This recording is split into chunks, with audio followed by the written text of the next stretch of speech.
What is up, guys, and welcome back to a brand new video. Today we're back with career mode once again, and we're starting off in time trial because I need to get us set up. So normally how my weekend runs is I go through practice 1 with an old setup from a different track or a default setup, but for this weekend I thought I'd go straight in with a dedicated setup for Spain.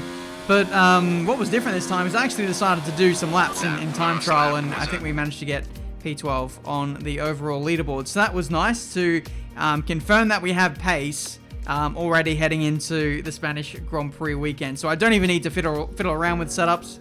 I did a 17.2, so keep an eye out for that time over the course of the weekend. That'll be my market to beat potentially. It'll be a really good comparison to see whether the career mode car is now faster than the absolute pinnacle of a time trial car and setup and whatever. But anyway, welcome to career mode. A bit of an impromptu start to the Grand Prix weekend, but it is a start nonetheless. Some upgrades for all the teams there. Ferrari, Mercedes, and Renault making some good strides there. Haas also making good grounds. They jumped Williams heading into this one. Red Bull going nowhere, so I'd hazard a guess to say that those guys will have a big upgrade lined up for either Monaco or Canada, such as the development this season. It looks like we're only keeping pace with the AI so far this season, so it's interesting developments. We need to ramp up the development ourselves to continue to keep pace and target things that really are going to deliver the best amount of performance for us, because yeah, we're getting almost outdeveloped. We're kind of upgrading things that won't give us ultimate pace, but as we build more points and get to the upgrades that really matter, we'll be able to make some solid inroads mid-season, I think. But anyway, time for quali. You join us today at the Circuit de Barcelona Catalunya for what's bound to be a really hectic qualifying as the teams compete to set the best lap times. Just before we get into this session, there is one thing that didn't pass on the car, and that was the brake upgrade we had scheduled. But it's not a big deal. Brakes are not a crucial element around this circuit here in Spain. The only heavy braking zone, I'd say, is the run into turn 10, the hairpin at the end of the middle sector. But we're not really going to lose out too much there. We'll target that upgrade heading into Monaco, where brakes are very, very important. One that probably gets overlooked by, you guys in terms of upgrades that you might need to make. But it'll be our first one of our entire career mode, and that's going to be a circuit which will really help us. But anyway, qualifying 1, we got through that fine. We just did the 1 run on that set of tyres, and it means we have 2 free sets for qualifying 2. And if we can make it through to Q3, then we'll get an extra set for that session as well. But this is the end of Q2. Worth noting that Daniel Ricciardo did a 1:17.0 at the start of this session and is looking pretty pacey in this one. I've got a 17.2, so I've already matched the time that I did in time trial in a Mercedes with optimal grip conditions and everything. This car, based on this logic now, we are faster than a time trial car after a season and a little bit of development, which is quite crazy. We come across the line and do a 16.9, so we're quite considerably faster than the time trial car, and that time that I just did there in qualifying would be good enough to get me well inside the top 10 in the world on PC. That's how fast we're going at the moment, ladies and gentlemen. But look at the timesheets. Daniel Ricciardo has had his time deleted or something. Something has gone wrong because he did a 17.0 at the start of this session, and he's now done a 17.6. I don't know how that's happened. He's only done 1 run as well, which is also weird because it's Q2. You should do a run at the start and 1 at the end. He only did 1 at the... I don't know when he put that 17.6 in. That's got to be a glitch. It was really weird. Qualifying 3, didn't get a good lap in as what I did in Q2. Only a 17.2, so it put me 9th place for the start of the race, unfortunately. Only had the 1 shot at as well in Q3 because I used 2 sets of tyres in Q2 and only had 1 spare set for the final part of qualifying. So, yeah, it could have been a bit more, to be honest, in terms of this qualifying session. Daniel will have free choice of tyre to start the race on, and that doesn't happen all too often in this career mode. Daniel is always inside the top 10. He's always consistent. But this time, he's going to be on a Benjamin Daly's strategy. So it'll be interesting to see how it goes. There's supposed to be some rain as well in the race. If Daniel can start on mediums, maybe even on hards, he might be in a good position heading into the Spanish Grand Prix. So with all that waffling and all that talk out of the way, let's go to the race. What does the Spanish Grand Prix have in store for us today, I wonder? I hope we see some tight wheel-to-wheel action down the main straight, circa Mansell and Senna way back in '91, or maybe we'll have a more strategic race here on a track where overtaking can be difficult.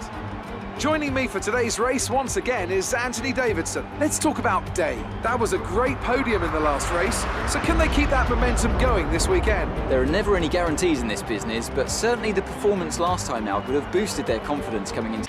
Okay, the run into turn 1 isn't too long, so the pack will be bunched up. Take care. Alright, so here we are for the Spanish Grand Prix. A bit of rain heading our way for the end of the race, so like I said, that's going to throw up some interesting strategies, I would say, for myself and the AI. Daniel might be best positioned if the rain does hit somewhat earlier than what is prescribed. But either way, if the race does finish with wet conditions, and that'll certainly create some kind of grandstand finish. But that'll remains to be seen. Can we finally have a safety car, please? I mean, if we had a safety car towards the end of the race and then the rain hits, my God, look out. That would be quite the finish. But I'm going to hold my breath. Still waiting for that elusive safety car. Have you guys seen the safety car either in your career mode? I'm starting to think that I'm cursed. It's the rarest thing since sliced bread, I think. Anyway, here we go, ready for the start of this race. The Spanish Grand Prix, race number 26 of this career mode series, and away we go. Looks like a pretty average start, it must be said. Sainz gets the jump on us on the run into turn 1, so still need to work on those starts. It's just a pretty big weakness at the moment. But through turn 1, we're side by side with Pierre Gasly. I think Ricciardo was in there as well at some point around the outside. But no, Ricciardo can't get in front of the Frenchman. And it is pretty much as you were before. Heading into the middle sector of this lap. And it's very hard to follow around this circuit. This track, as well as Melbourne, is very, very difficult to follow. Like, the dirty air here is up there with Melbourne as the hardest to follow. Team radio. We're expecting rain in around 10 to 15 minutes. Dries seem like the fastest tyre at the moment. Wow, okay, so rain is hitting us... Understood, stopping this lap. At the... What? I thought rain was hitting us at the end of the race, not literally in the first stint, or maybe just after. That changes things. I might make a pit stop. No, I'll wait another lap or two. But yeah, our soft compound tyres, if the rain is coming in 10 to 15 minutes time, these tyres will not last the distance. So what I was thinking on that previous lap was to stop and get the mediums on straight away and get an undercut on everyone else around us. Because, yeah, like I said, everyone in the top 10 will have to make a pit stop before the rain comes. I think that's inevitable. So it makes sense for us to get an undercut and get closer to the leaders. We were scheduled to come in on lap 4. We've come in a lap earlier. The reason why I didn't come in at the end of lap 1 is because I thought it was probably a little too early for an undercut, because the softs were still good for a lap or two, and it might have just left me a little bit high and dry in case the rain took longer than anticipated to come down, just like it did in where was it, Brazil? No, it was the opposite way around. But sometimes the weather change can come sooner or much later than what you anticipate, so just wanted to have all the bases covered to a certain degree. But anyway, we're circulating around in clear air. All the runners in the field are pretty much stuck behind each other in traffic. This is, one of the worst circuits you want to be stuck in a big train in, because you're not slipstreaming each other, you're just stuck behind in high-speed corners, and you're more often than not losing time. And if this was like an Azerbaijan or a Italy, this strategy probably wouldn't work at all. But anyway, you can see Hamilton now making his stop, and we might be able to overtake him here around the outside into turn 1. Don't mind if I do. Warm tyres versus Hamilton, who has just come out of the pit lane, so his confidence wouldn't be as high as what ours is. And there we go. We have jumped a Mercedes by virtue of the undercut. And now we find ourselves in the battle with the leaders once again, after what has been a bit of a average qualifying session yesterday. But here you can see the replay. No, this is not a replay. This is live. This is Hamilton coming back at me on the very next lap up the inside into turn 1. My goodness, that was close. There was actually right rear contact on my car, but it was only the slightest of touches. Here comes Hamilton again. Straight line speed for the Mercedes today is very good. I've opted for a high downforce setup. So the setup I loaded on time trial was like 6.5 wings, but I've actually upped it to 7.6 because I was losing quite a bit of time to the AI through the middle sector, and so I thought I'd make my car a bit more balanced in, you know, having better lap time. But the consequences is it's not going to be as good of a race car. It will be easier to lose positions, and it will be harder to overtake people in a straight line. We've got a yellow flag here on the start-finish straight. It could be for Bottas up ahead. No, it's for a Racing Point, who is going very slowly. It's Lance Stroll. Can you get out of the way, please? Oh, Hamilton. What was that? I think he was afraid to overtake him because of yellow flags. I think that's what it was. Hamilton just completely fumbled the bag there through turns 1 and 2, sorry. And, yeah, it cost us a bit of time. But meanwhile, we've got all of the medium compound runners who qualified beyond the top 10 currently in control of this race. That's something I didn't even think of. So Ricciardo and Vettel were leading this race. Unfortunately, the rain is coming down, or it's not coming down. It's taking longer than anticipated to come down. And unfortunately, my teammate, his gamble didn't pay off. It's lap 15 now, and we were told that rain was coming, like at the start of the race, and it's still not here. Like, what's going on? We're now negotiating Alexander Albon, who's getting a bit wayward through turn 3. We got the inside. Have to check the front wing because I did make very slight contact with his car, but we're fine, and we can press on with this race. So, yeah. Oh, there's the drop of rain, finally. I was about to mention the rain. I was going to say that maybe stopping too early was a big mistake for us because we're getting to the point where our tyres are really starting to fall off now. But thankfully the rain is coming now and we can switch onto the intermediate tyres. And whether you want to fit the wets next time you come in. Okay, yep, thank you for that, Jeff. We've got Devon Butler going around the outside into turn 1. We fend him off and hold on to P5. But now, by virtue of this undercut, we've got ourselves in the battle with the leaders, but it's coming at a cost now because our tyres are really starting to die off here in this stage of the Grand Prix. Butler with the replay around the outside. That's never going to work. And it's P5 for us once again. We've got a yellow flag at turn 1. I think it's an Alfa Romeo that has made contact with a Williams. We only caught the end of that because I engaged the replay button a little bit too late, but I would hazard a guess to say that he tried to go up the inside, didn't work, and kind of spun out there, so that is unfortunate. We've now got more runners in the Grand Prix making their stops, so we've got Bottas and one of the Ferraris, I think of Leclerc, diving in, which is very interesting considering that all the leaders around me have got 3-4 lap fresher tyres than I do, and they're already deciding that their tyres aren't good enough. They're actually switching onto dry tyres once again, which is crazy. Look at me dragging Devon Butler through turn 1. Kind of shut the door on him pretty harshly. But, you know, Robin's racing. And we're going to introduce that into F1. It seems that Verstappen and Leclerc are doing that in real life now. So, yeah, let's see if that can be a trend that can continue for everyone. Again, around the outside for Devon Butler. He tries to make that stick. Not going to work out. Let's talk to the engineer. We have another radio communication. Only one stop to go. One stop left in this strategy. The pit window is open. Pit window currently open.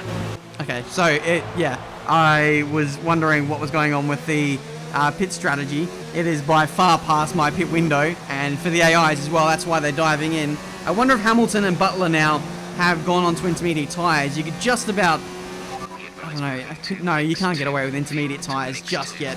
It's still a little bit too dry, but my tyres are really starting to go off now. 71% on the left rear, and I'm now starting to get flashbacks to Brazil last season. I know these conditions are tough, but bear with it. I don't think the track is ready for intermediates yet. How can it not be ready? Look at how much it's raining. The tyres are going off. I really need to get off these now and get onto intermediate tyres. There's only 11 laps left to go in this race, and we were told on like lap 1 or 2 that it was going to rain in 10 to 15 minutes time. Well, guess what? It's been nearly half an hour, and the rain is still not heavy enough to justify a switch to wet tyres or intermediate tyres. Vettel takes the lead with his fresh hard tyres, and I am really getting worried. Trying to go for a desperate counter-attacking move on Vettel up the inside. The engineer is calling me in for intermediate tyres at the end of this lap, so this could be the moment where we switch. We're getting dangerously close to puncture territory now, so I think we have to just bite the bullet. We have to go in for intermediate tyres now. It looks like it's just about wet enough. The track conditions have really gone out the window, so I feel like it's time. 10 laps to go in this race, and I'm just praying that it's wet enough. It's not very often that I dive into the pits before the DRS gets disabled. We're taking a bit of a risk, but I don't want to get caught out like I did in Brazil. We just can't afford for that to happen again. We're pretty much in a championship campaign this year, so we can't risk blowing up the tyres for it to... I don't know. I just feel like Inters was the safer option as opposed to risking it on dries. But at the moment, it looks like it's still not wet enough for intermediate tyres. My front left is overheating quite a bit, and I'm currently kicking myself because it's taking an absolute age for the track to get wet enough for these tyres to work. It's unbelievable. If anything, it kind of looks a bit drier now. So this game, Codemasters, I don't know which, just loves seeing me suffer in these career mode races. We've got 7-8 laps left to go in this race, and we are falling backwards in this race. We now get overtaken by Magnussen in the racing point. This is just absolutely diabolical. It needs to start raining heavily now in order to get me back in the points, because we've lost so much ground. Team radio. If you think you can get past, increase ERS deployment to overtake mode. I can't get past. Track is too dry. If I wanted to get past, don't you think I would try and get past Jeff? Anyway, 6 laps left. Rain needs to come now. We're not certain which is the best tyre right now, dries or inters. Okay.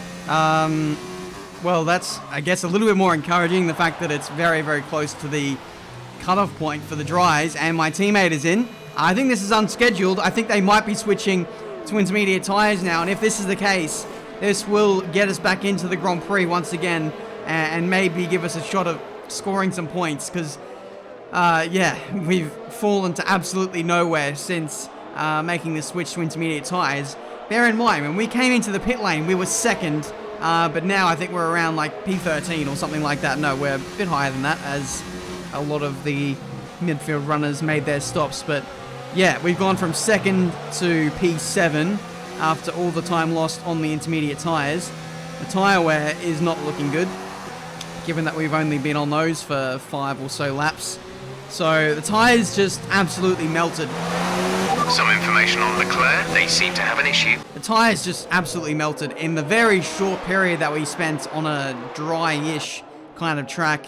It leaves us with not as much to fight with at the back end of this race, but I will I will lather up the intermediate conditions that we've got at the moment. None of that made sense, did it? But anyway, we've got Charles Leclerc, who's got a problem at the moment, so he'll be falling towards us possibly.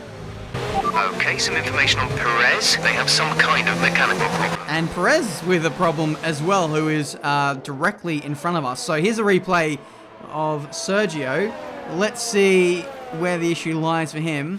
I think it might be straight line speed. He just doesn't seem to have much momentum on the start-finish straight. We've now got Devin Butler all over us once again. So this guy literally snuck in our pocket for the entirety of the Grand Prix. Again, he tries to go around the outside. It didn't work in the dry. It's not going to work in the wet, mate, so just give up.